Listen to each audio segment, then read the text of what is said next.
मुझे पता है गाइस, बहुत देर कर दी मैंने ईद का व्लॉग लाने के लिए, नहीं मिल रहा था और मैं इतनी बिजी चल रही थी, बस क्या बताऊं। सुबह सुबह रेडी होके ईद की नमाज पढ़ के हम लोग चले गए थे दादा दादी के। हमारा बकरा पहले से ही आ रखा था जिसकी हमें कुर्बानी करनी थी, तो पहले हम लोग तो ये चिप्स वगैरह लेकर आए दुकान से। उसके बाद हमने थोड़ा बकरे को घुमाया, मतलब आप समझ सकते हो प्यार करा बहुत। और फिर उसके बाद कुर्बानी का टाइम हो गया था। ये देखो मेरी बहन रो रही है पहली बार।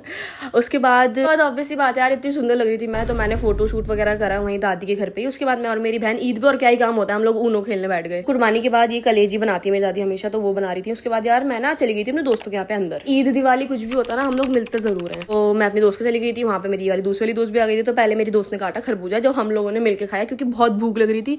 और मैंने कुर्बानी का गोश्त खाया नहीं था क्योंकि मुझे इतना पसंद नहीं है कोरमा, मतलब ऐसा नहीं है मैं खाती नहीं हूँ, बस पसंद नहीं है। बाद हमने उसको बोला भाई तू कपड़े चेंज कर, दूसरे पहन अच्छे नहीं लग रहे, तो हमने उसके वाले कपड़े पहनाए क्योंकि हमें करना था शूट। गर्मी हो रही है, हम इतने तैयार होकर गए तो भाई शूट तो बनता ही है ना। फिर हम लोग शूट करने निकल गए इतनी गर्मी में। वहीं आसपास पार्क है एक, तो हम वहाँ चले गए थे शूट करने। पार्क में थोड़ी अच्छी अच्छी फोटोज आती हैं, तो बहुत गर्मी में हमने शूटिंग वगैरह करी, मतलब फोटोज वगैरह खिंचवाई सबने। उसके बाद हम चले गए घर वापस।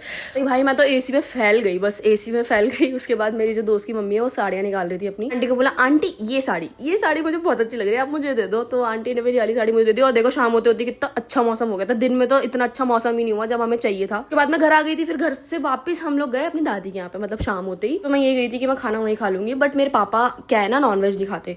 मेरे पापा के लिए अलग से बना था वेज खाना, और फिर भी मैंने नहीं खाया। अब मेरा भाई जो है, मेरा भाई ले आया था चिली पटेटो, तो मेरा भाई मेरे साथ घर ही आ गया था। तो फिर हम लोगों ने घर पे आके चिली पटेटो खाए। उसके बाद भी देखो हमें शर्म नहीं आ रही, हम लोग चले गए थे कुछ खाने के लिए लेने। ईद का बस यही व्लॉग था मेरा, इससे ज्यादा कुछ नहीं था। अब मिलते हैं हम लोग नेक्स्ट व्लॉग में। Okay, love you, bye.